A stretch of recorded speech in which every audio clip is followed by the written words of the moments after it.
Hi everybody, John Russell here, psychic, paranormal investigator, and author. And I just had a quick thought I wanted to share with you. You always hear people say, where are the UFOs? I've never seen a UFO. Therefore, by implication, the UFOs can't be real because that person has never seen one, okay?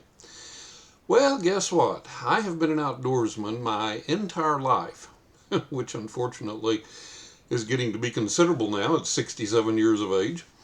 And in my years outdoors in woods and forests and all kinds of wilds, I have never once, not one time, seen a bear in the wild.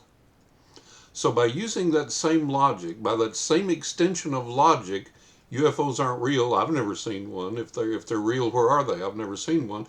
Using that same extension of logic, I can say bears aren't real. Not in the wild, at least. I've never seen a bear in the wild. I've seen a bear in the zoo, but I have never seen a bear in the wild. Therefore, bears don't exist in the wild. So I could make the same argument just as logically and just as reasonably. The existence of UFOs and why do some people see them and some don't? Maybe some people are targeted to see the UFO, to have an experience with it, to have that interaction. And as for the rest of us, especially the person that says, where's the UFOs? I've never seen one. Well, number one, are you looking? You're probably not.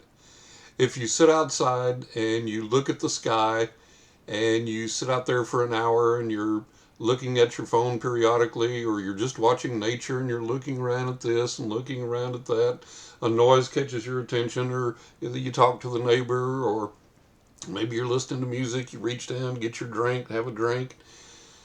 During that split second of time, all kinds of things could have flown by and you wouldn't have seen them.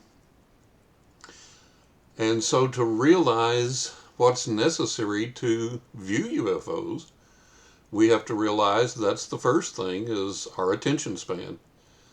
If we were to seriously watch the skies in hope of seeing something, we would have to sit outside or at a window with a good view for a minimum of an hour, maybe 2 hours, 3 hours, 4 hours, every single day, and not take our eyes off that section of the sky that we're looking at in order to see something. We would have to sit there for hours at a time, day after day, week after week, month after month, and then we might see something. The second thing that impacts our improbability of seeing a UFO is go sit and look out your window. No matter how big that window is, you've got a very, very limited view of the sky overall. So you could be looking out your window in a northerly direction, and there could be a fleet of UFOs flying by to the south, close enough to be visible with the naked eye, and you'd never see them. So that's the second component in watching the sky and looking for things. You have to have a 360-degree view. You would have to be able to sit out in your yard where you could look all around you, maybe in a swivel chair or something, or move your lawn chair around periodically to look at all the different vistas of the sky there are and periodically gaze up. And you'd have to do that for hours to see what you see out there. So we have the problem of inattention, a limited attention span, or opportunity for that at least. And then we have the problem of a limited field of view, a limited field of vision. And there are ways to correct that, but who's going to take their lawn chair out in the middle of the yard where they've got virtually a 360-degree horizon to horizon view of the sky and stare at the sky for 2 or 3 hours, rotating their chair every 5 or 10 minutes? Who's going to do that? If you were serious about it and you doggone really want to see one, that might be the way to go. But that answers the question, where's the UFOs? I've never seen one. Well, have you practiced the focused attention for the amount of time that it takes to do that? And have you given yourself the field of vision requisite to do that? The third thing to consider is I wear these glasses now. Off and on during my life I've worn glasses. Sometimes my eyes have healed up on their own to the point that I didn't need glasses, and then they degenerate for whatever reason, then I need them again for a while. But anyway, at one point, not too long back, I didn't wear glasses and I had 20/10 vision in both eyes. Way better than 20/20. I mean, they were just, it was like ridiculous. I could read the finest print all the way to seeing the proverbial gnat on a leaf on a tree 100 yards away. I mean, I just had ridiculously good vision. When I went for my driver's license test, I told them that I could read the very smallest line with ease with both eyes or with either eye when I closed and using either eye. And I could see things, signs, small signs at ridiculous distances in stores and read them sharply and clearly. So my vision was just phenomenal, was just fantastic. And my wife had bought me a set of binoculars for bird watching and sky watching and so on and so forth, a nice set of binoculars. So I rode my bike to the one of the state parks one day, and I was sitting out there on a bench by the river, and across the river was an island. And with my 20/10 vision, my fantastic vision, I looked across there at that island and I could see a little bit of detail on the shore.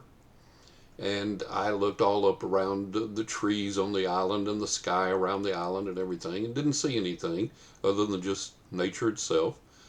So I pulled out my binoculars, and even with that great a vision, I pulled out my binoculars, held them up, focused on the island, and I nearly dropped them. There were birds aplenty on the shore, walking around, hopping around, flying up into the air.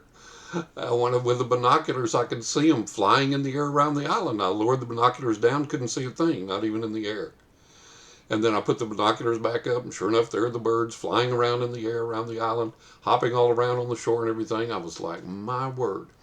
So that was the lesson to me. And there's the third part of the equation. They may be there and may be too far away for normal sight, for normal vision to see.